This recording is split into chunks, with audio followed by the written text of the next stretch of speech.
네, 안녕하세요. 앞으로 10년 대한민국 부동산 2부로 최악의 시나리오, 최상의 시나리오에서도 결국엔 살아남는 부동산, 오르는 부동산은 어디인가 한번 함께 알아보겠습니다. 총 최악의 시나리오는 9가지, 최상의 시나리오는 4가지의 예를 들어놨어요. 그 중에서도 제가 최악의 시나리오, 인구 노령화의 변수에 대해서 한번 알아보겠습니다. 자, 먼저 이 그림부터 한번 볼게요. 이 그림이 이 항아리 모양인데 이 가운데가 굉장히 넓습니다. 이 가운데 부분이 가장 많이 태어난 베이비붐 세대, X세대, 에코세대, 3개의 세대가 모여 거의 항아리형으로 가장 중간을 차지하고 있다. 현재 부동산 폭등은 여기에서 기인한다. 현재는 한국의 부동산이 초호황기라는 말과도 같다. 왜냐하면 베이비붐 세대는 이제 60을 넘어 아직은 집을 팔 나이가 아니다. 그리고 X세대에서 가장 중심인 71년생은 40대 후반으로 한창 애들을 키울 나이이다. 그러니 집을 팔 이유가 없다.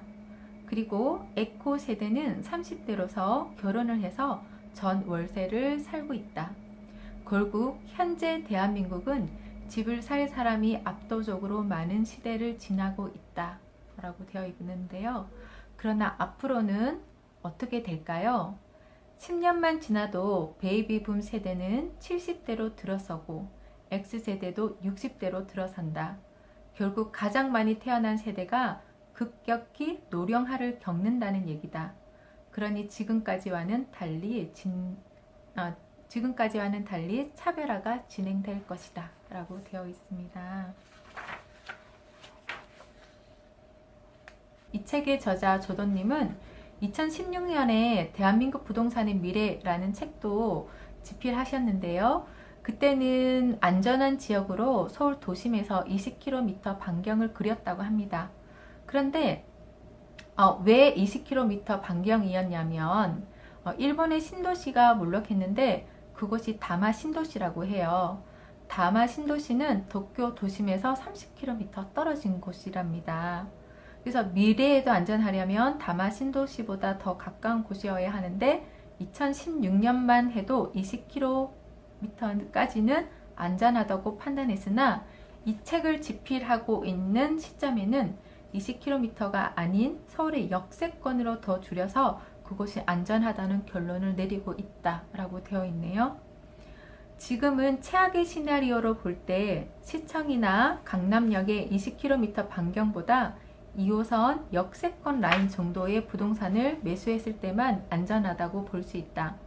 거기에는 이유가 있다. 그 이유는 뉴스테이를 비롯한 최악의 여러 시나리오가 있어요. 그래서 이분은 반경 20km에서 지금은 서울의 역세권 그리고 2호선 라인으로 좀 더 안전한 곳으로 좀 더 줄이게 되었다고 합니다. 그리고 또 다른 최악의 시나리오를 하나 볼게요. 청년 실업 현상이 부동산에 미치는 영향을 보겠습니다. 청년 실업이 일어나는 원인은 바로 급격히 진행되고 있는 세계화 때문이다. 세계화로 인해 이익을 보는 것은 선진국의 자본가와 개도국의 노동자다. 왜냐하면 선진국의 자본가는 저렴한 곳에 공장을 짓고 자본을 대고 기술을 접목시켜서 자사 제품의 원가를 낮춘다.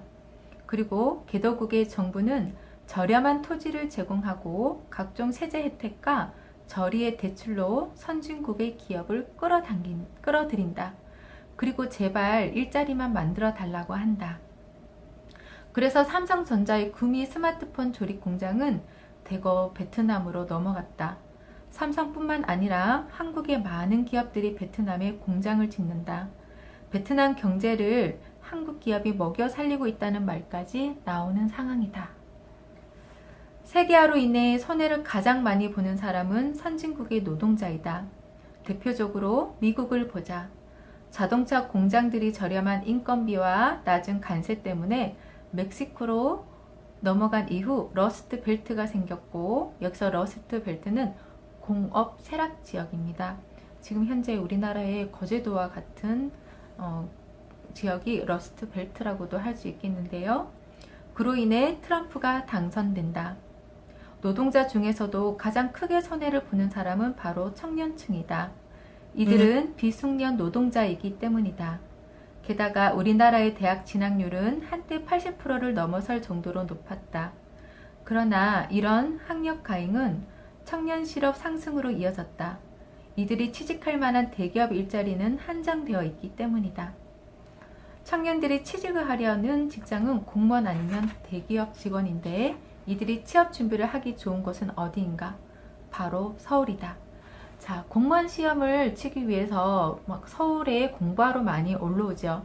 그런데 그 공부가 1년 만에 끝나는 게 아니라 몇 수를 거치기도 합니다. 몇 년 동안 공부를 하기도 하고요. 그리고 좀 더 좋은, 좀 더 잘 가르쳐주고 정보도 많이 받을 수 있는 서울로 많이 올라오죠. 그리고 대기업 취업을 원하는 사람들도 취업 설명회나 이런 게 대부분 서울에 있는 서울 본사에서 이루어지고, 그리고 대기업에 취업을 했다고 하더라도 대기업 본사는 대부분 서울에 있기 때문에 서울로 청년들이 많이 올라온다는 거예요. 그리고 요즘은 또 한 번에 정규직이 되지 않고 인턴 기간이 있는데 이 인턴도 주로 서울 본사에서 생활을 하기 때문에 결국에는 청년들이 서울로 올라와야 한다는 얘기를 하고 있습니다. 그래서 청년은 지방에서 학교를 졸업했어도 취업 준비나 시험 준비 또는 직장을 갖더라도 무조건 서울로 올라올 수밖에 없다. 이들의 주거 형태는 서울 역세권 오피스텔에 모여 사는 쉐어하우스 형태로도 발전한다. 이 현상으로 알 수 있는 부동산 가격 변화는 무엇인가? 사람이 떠나는 곳은 가격이 떨어지고 사람이 모이는 곳은 가격이 오르거나 최소한 떨어지지 않는다. 결국 다시 서울만 살아남는다는 의미다 라고 되어 있네요. 그리고 또 최악의 시나리오로 노인의 도심 선호가 있습니다. 네, 이제 점점 나이가 들어갈수록 병원도 가까워야 되고요. 또 외롭잖아요. 그래서 주변에 문화생활도 많아야 되고, 그리고 또 소소한 일자리를 하더라도 서울에 그런 일자리가 많다는 거죠. 그래서 노인들이 도심을 선호하기 때문에 결국에는 또 서울로 모여든다라는 얘기를 하고 있습니다. 최악의 시나리오로 이번에는 지방의 일자리 소멸을 한번 볼게요. 한국은 현재 최장기 흑자 기록을 써가고 있을 만큼 수출이 잘 되고 있다. 그런데도 왜 일자리는 늘어나지 않을까? 인건비가 높은 직종은 철저히 해외로 옮기고 인력이 투입되지 않은 직종은 한국에 남겼기 때문이다. 그것도 자동화하여 사람이 거의 필요 없도록 만들었다. 대표적으로 삼성전자의 평택 반도체 공장을 들 수 있고 대죽산업단지, 여수산업단지, 울산산업단지에 펴져 있는 석유화학산업단지도 비슷한 경우다.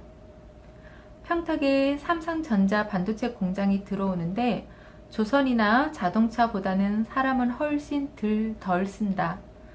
전부 기계로 조립하고 생산하기 때문에 많은 인력이 필요하지 않다. 결국 지방에는 노동력이 많이 필요한 공장은 지어지지 않고 사람을 대신해 기계가 일을 하는 자동화된 곳만 들어선다는 말이다 라고 되어 있습니다.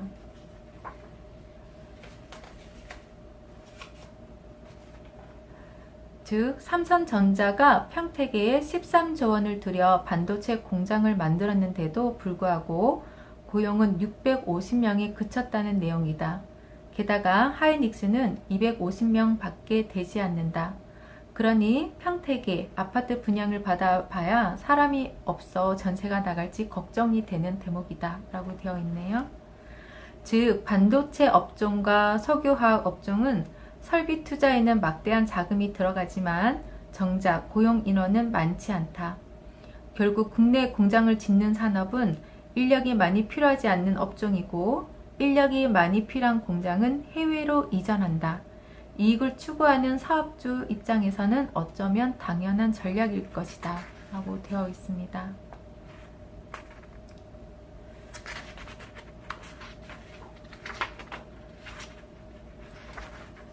그리고 최악의 시나리오, 또 이번에는 컴팩트 시티가 바꿀 지방 부동산의 미래가 되어 있는데요. 컴팩트 시티란 역세권의 초고층 건물일 수도 있고, 지방 도시의 경우는 도심의 기능을 축소해서 도심지를 밀집화시킨다는 의미로 쓰인다고 해요. 여기서 일본의 도마야현이라는 곳을 예를 들어 두었는데요. 이곳에는 인구가 줄어들고 있고, 또 우리와는 반대로 도심지 축소를 목표로 하는 컴팩트 시티가 목표였다고 합니다. 도마야현은 노인의 비율이 압도적으로 많은 반면 생산 가능 인구인 청장년층은 도쿄로 떠나면서 도시 기능에 문제가 생겼다고 해요.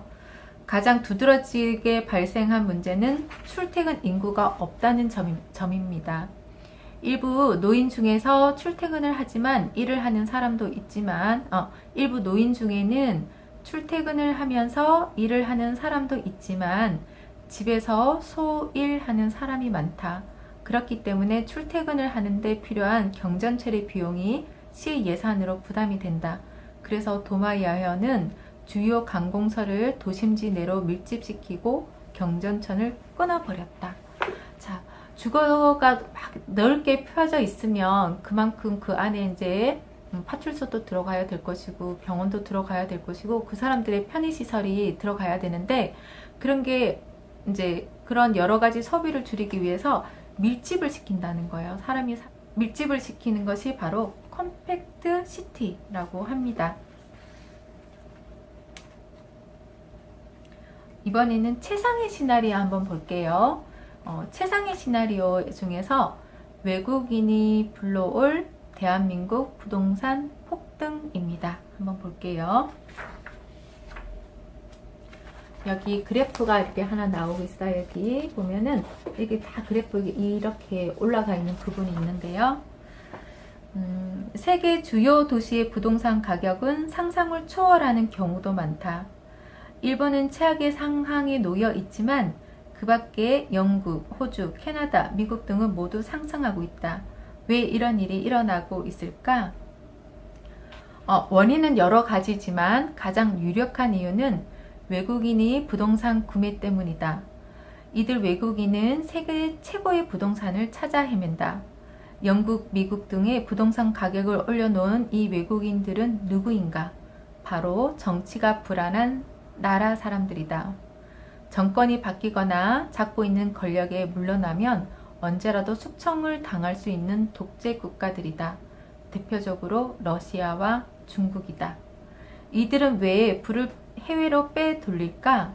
세계는 자본주의와 공산주의라는 두 진영으로 나뉘어 있다. 공산주의는 다른 말로 관료적 국가 자본주의라고 볼 수 있다.